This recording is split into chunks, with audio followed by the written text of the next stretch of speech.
I bet you've heard about the TV show SpongeBob SquarePants. You know, the show about a talking sponge, SpongeBob, who goes on adventures with his dumb starfish friend named Patrick, and the always unlucky Squidward. There's Mr. Krabs, the money grabber, and a scientist karate master squirrel named Sandy. Everybody knows about the show and how popular it is, but they don't know the truth behind it. SpongeBob and his friends are actually the ghosts of humans that forcefully have to take over the bodies of sea creatures to survive. All of them have visions of the buildings and structures from their previous lives. I will now explain the backstory of the 5 main characters that I talked about earlier. Okay, let's get started. SpongeBob was originally a kid named Bob. Bob was a nice kid, always helping others and always trying to stay out of trouble.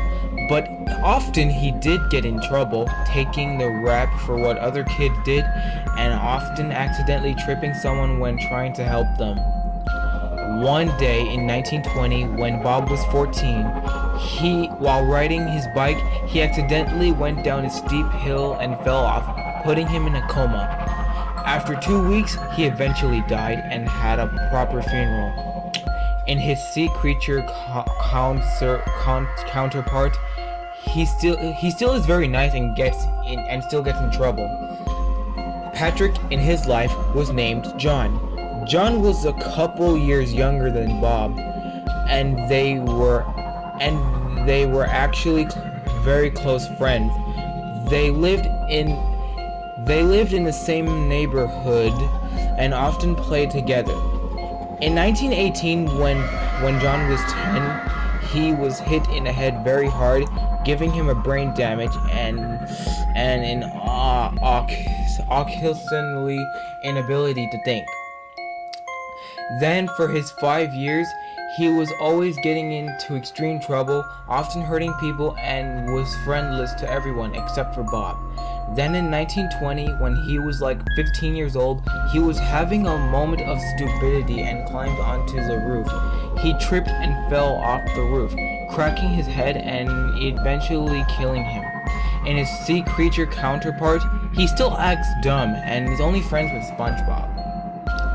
Squidward's human name was Dan. Dan was the sore thumb, never playing with other kids. He was always lonely, with no friends except for his clarinet and teddy bear, Zippy. Dan had a severe condition that would eventually lead him to his end. His was so weak that if something surprising happened, if he got startled, he could have a heart attack. One night in 1930, he had a dream where Zippy was murdering him. This scared him so much that he woke up with a severe heart attack, which killed him. In his sea creature counterpart, he still gets scared often, and his only friend is his clarinet. Jim was the name of Mr. Krabs' human counterpart. Jim was from a wealthy family. Despite his family fortune, he was a money grabber and pickpocket, often taking people's money and running off with it. He was always behind the rest of the family, having a mild mental condition. He also really loved piggy banks and cash registers, and owned a pet whale in a large fish tank. Because of these issues and attitudes,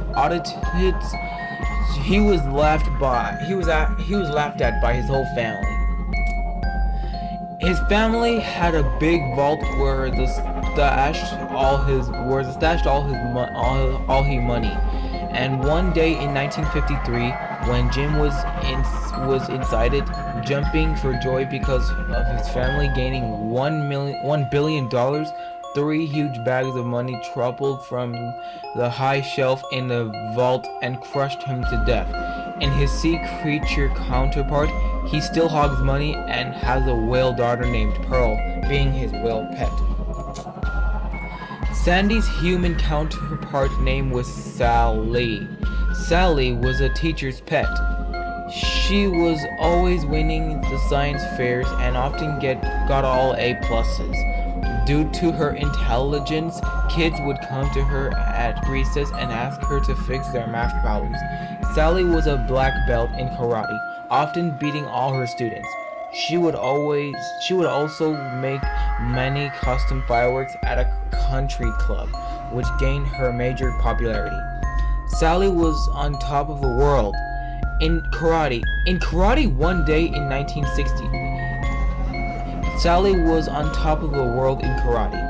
One day in 1969, Sally was fighting a master. She was doing well until she got kicked extremely hard in the chest, breaking her ribs and making her unable to breathe. This eventually killed her. Even though she isn't a sea creature, in her squirrel form, she was still able to build her tree dome and be a karate and science master. There are many other sea creatures who contain the souls of dead children. They yearn to